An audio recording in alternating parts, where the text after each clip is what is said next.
Hola de nuevo, Naseros, ya estamos de vuelta, ya me conocéis, yo soy @macjosan en Twitter y este es el canal de YouTube del blog de Naseros.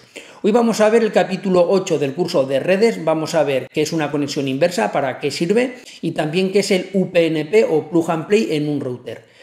¿Por qué es este capítulo? Porque como en el capítulo anterior ya expliqué cómo se hace una conexión en remoto, una conexión desde fuera de nuestra red, y como vimos que tiene cierta complejidad, hay un problema y es que mucha gente no podría comprar según qué tipo de hardware porque no podría acceder desde el exterior de su red. Y como es lógico, los fabricantes de hardware lo que quieren es vender hardware, eso está claro. ¿Qué es lo que hacen? Utilizar lo que se llama una conexión inversa.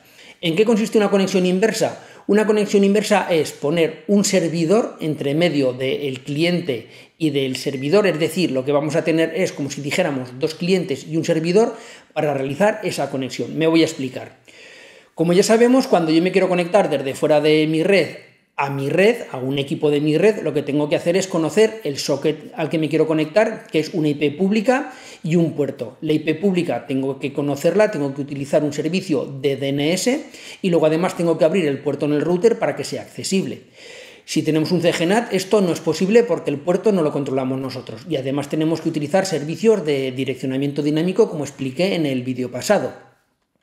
¿Cómo lo podemos solucionar? Imaginad que nosotros tenemos, por ejemplo, este dispositivo de aquí.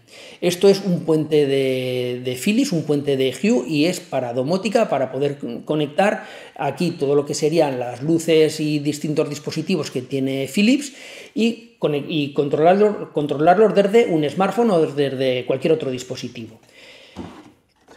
Esto de aquí es un termostato domótico también. Esto controla la calefacción a través de un sistema que tiene. Y lo mismo, yo desde mi smartphone, desde fuera de mi casa, puedo ver la temperatura, encender un radiador, apagarlo, puedo hacer infinidad de cosas. Y esto de aquí es también un termómetro, un termostato, que también se controla desde el exterior. Yo puedo acceder desde mi smartphone a este dispositivo y ver qué temperatura hay. Y si os fijáis, no tiene ninguna pantalla digital, no tiene nada. No tengo manera de saber la temperatura si no es a través de la aplicación del móvil. ¿Cómo funciona esto? Vamos a explicarlo. Imaginad que yo tengo este dispositivo de Philips y yo quiero encender una bombilla o quiero saber las bombillas que tengo encendidas y estoy fuera de mi casa. Si no tuviera una conexión inversa, ¿qué tendría que hacer? Lo que tendría que hacer sería saber el socket de este dispositivo, abrir el puerto y con mi smartphone conectarme aquí y acceder a él. Si no es posible, ¿qué es lo que hago? Muy sencillo. Philips lo que hace es poner un servidor en internet y yo accedo con este dispositivo o este dispositivo se conecta a ese servidor. Por eso se llama una conexión inversa. Como es lógico, el firmware de este dispositivo sabe qué socket tiene una IP pública, que es una IP pública que es fija, tiene un dominio que tiene contratados los de Philips y luego además tiene un puerto que el programador que ha programado el firmware de este dispositivo sabe a qué puerto se tiene que conectar. Es decir, ya sabe el socket, es un socket fijo. Este dispositivo, cuando tú lo compras y lo conectas por primera vez, lo único que hay que hacer es loguearte, dar lo típico, un usuario, una contraseña, poner el nombre que quieras y accedes al servicio, es decir, accedes al servidor de Hue, accedes al servidor de Philips. Lo mismo ocurriría con este dispositivo, con una cámara IP, con cualquier elemento que tenga una conexión inversa. Por eso se llama conexión inversa, porque es este dispositivo el que va a buscar al servidor. Vale, ya tenemos este dispositivo conectado al servidor. Ahora yo lo que quiero hacer es, con mi smartphone, desde fuera de mi red, me quiero conectar aquí para ver si hay alguna bombilla encendida, para apagarla o para lo que sea. ¿Qué es lo que hago? Saco mi smartphone y mi smartphone funciona exactamente igual que esto, funciona como un cliente. Esto no lo he dicho, pero como ya sabemos del vídeo pasado, cuando actúa como un cliente no tenemos que abrir ningún puerto, no sabemos nada, porque se genera aquí un socket y ese socket sale a través del router a buscar el equipo de destino, que en este caso va a ser el servidor de Hue, y el servidor de Hue lo único que tiene que hacer es devolver la respuesta al socket de origen, al socket que le viene de aquí, y en ese socket ya le pone el puerto y ya le pone la IP pública que tiene en ese momento. Es muy sencillo. Y volvemos al caso del smartphone. Yo ahora quiero con mi smartphone hacer algo y ocurre exactamente lo mismo. Yo me bajo la aplicación de Philips para controlar las luces, vuelvo a repetir, serían la aplicación de Philips, la aplicación de la cámara IP, la aplicación que sea, y el que ha programado esa aplicación lo que sabe también es cuál es el servidor al que se tiene que conectar, sabe cuál es el socket, sabe la IP pública y sabe el puerto, o sabe el dominio y sabe el puerto. Por lo cual, lo único que hace es el smartphone conectarse a ese servidor como si fuera un cliente más.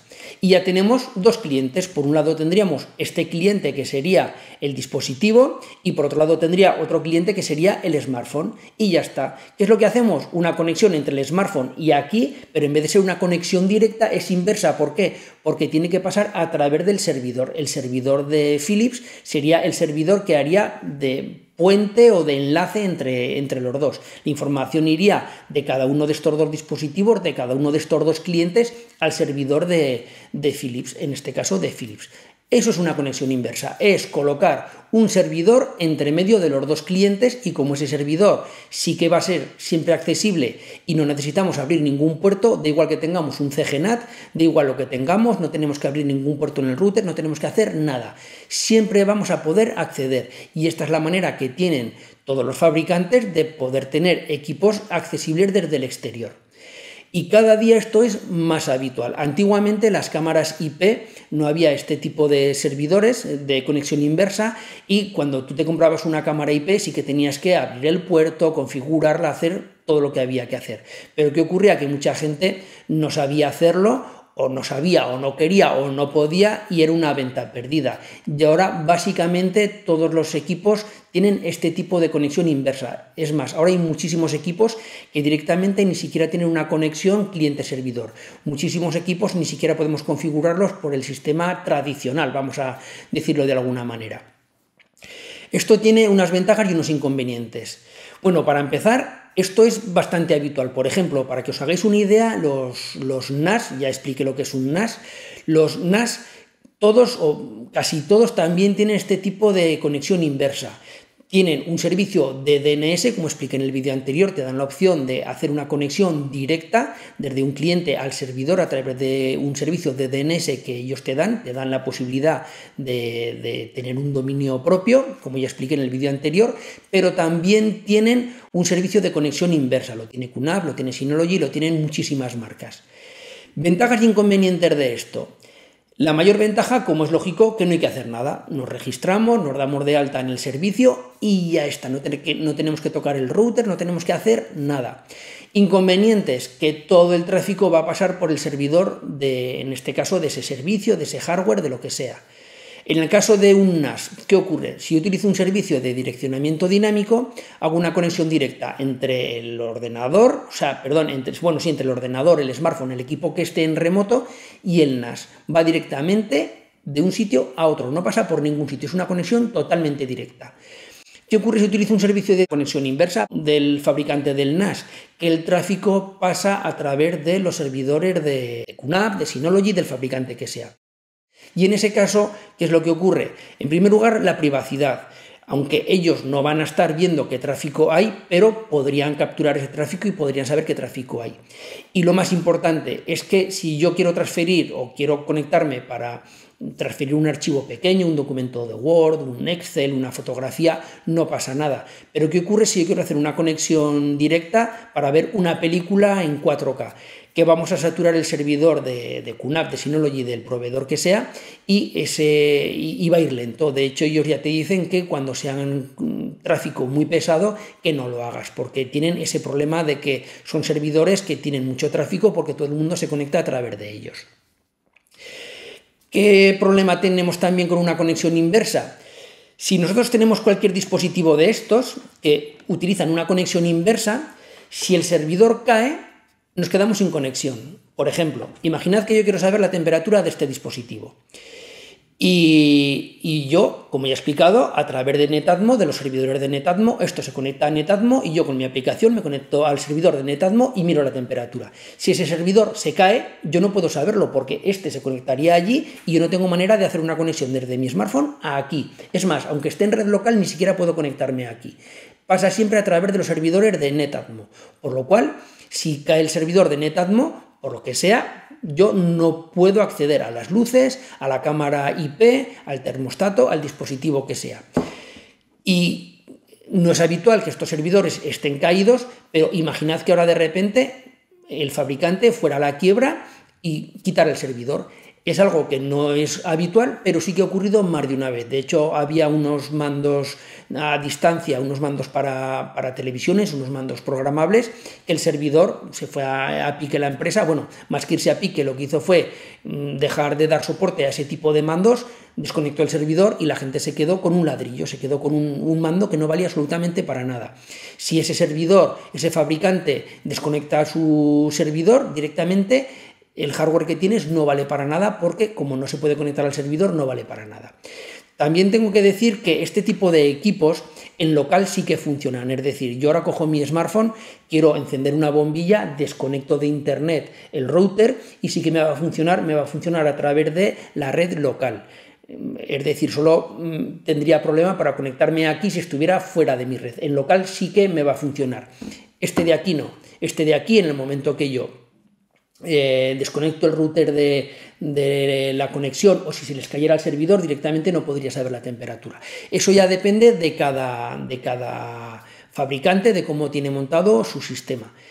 Entonces, como podéis ver, tiene las ventajas de que es muy sencillo, es muy cómodo, pero dependemos siempre de terceros y también puede ocasionar problemas de privacidad. De hecho, hace un año o año y medio hubo problemas de un sistema de cámaras IP, bastante famoso además, que se supo que los empleados lo que hacían era ver los vídeos, porque el sistema es lo mismo. En vez de hacer una conexión directa entre el smartphone y la cámara IP, lo que hacía la cámara, subía los vídeos a un servidor y luego tú lo que hacías era conectarte a ese servidor y ver los vídeos. No se almacenaban en ningún sitio, se almacenaban en el servidor propio del fabricante, por lo cual los empleados podían acceder a esas cámaras. Imaginad una cámara que está en un dormitorio, una cámara que está en un salón, tienen acceso a todas esas grabaciones.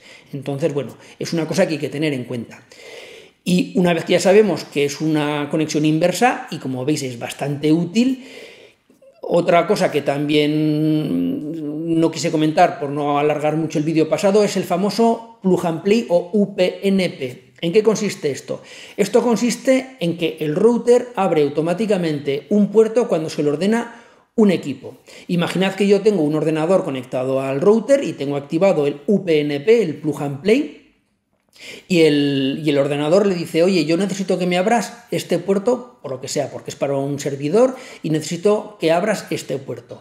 Llega el router y abre ese puerto directamente, como si le he ordenado un NAS, un ordenador, el equipo que sea, lo abre. De hecho, en los NAS, en algunos NAS, por ejemplo en Synology, tienes la opción que te dice, bueno, y en QNAP también, tiene la opción que te dice abrir los puertos en el router. Tú, en vez de tener que ir uno por uno todos los servicios del FTP o de los servicios que sea, en vez de tener que ir uno por uno abriendo todos los puertos, directamente le das ahí y te abre ya el router todos los puertos y se configura automáticamente. No siempre funciona, esto lo tengo que avisar porque es muy habitual recibir correos de gente que lo hace así y no le funciona, y es porque no todos los routers funcionan, no es un sistema que siempre funciona, pero en teoría si funciona es así. Lo que hace es el equipo que le hace falta un puerto, se lo ordena al router, le dice, oye, ábreme este puerto para mi IP, porque el router ya sabe qué IP es, y lo abre, y ya está, tan sencillo como eso. Volveréis a decir, genial, esto es muy cómodo, esto es muy sencillo. Sí, pero también tiene inconvenientes. En esta vida nada es gratis. ¿Qué inconveniente tenemos? Tenemos el inconveniente de que nosotros no tenemos el control de los puertos. En este caso, cualquier aplicación puede abrir el puerto que le dé la gana, y a lo mejor nosotros no queremos que nos abra un puerto, porque en el momento que abres un puerto es accesible desde el exterior y además es una vulnerabilidad.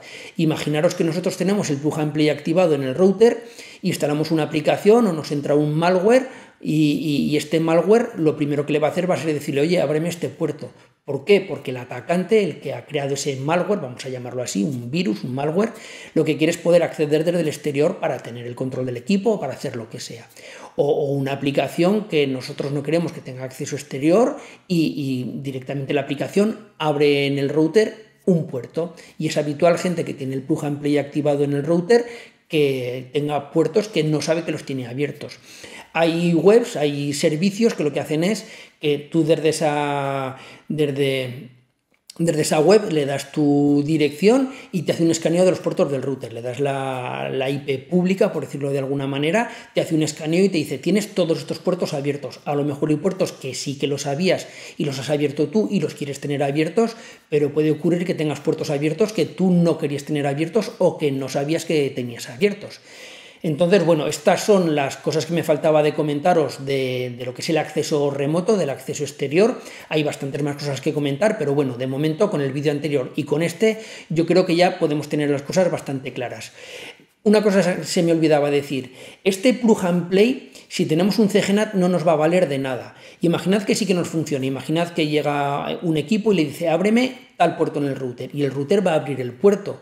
Pero ese puerto, aunque lo abras en tu router, si tienes un CGNAT no te va a valer de nada porque lo que cuenta es abrirlo en el router de la operadora, por decirlo de alguna manera, en ese router que no está bajo tu control. Entonces, si tenemos un CGNAT, aunque tengamos el plug and play activado, no nos va a valer de nada.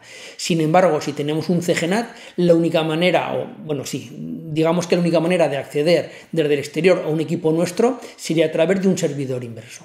A través de una conexión inversa, esa sería la manera de saltarnos esa restricción del CGNAT, con los problemas que lleva y con las ventajas que lleva una conexión inversa. Bueno, yo creo que ya ha quedado todo claro. Esto ha sido todo. Como ya sabes, si quieres más información puedes ir a www.naseros.com. Allí está todo centralizado, los vídeos, los podcasts, los 2 grupos de Telegram. Recuerda que hay 2 grupos de Telegram. Como siempre digo, si te ha gustado el vídeo, dale un like, compártelo con gente que creas que esto le puede interesar y nos vemos en la próxima. Un saludo, adiós, bye bye.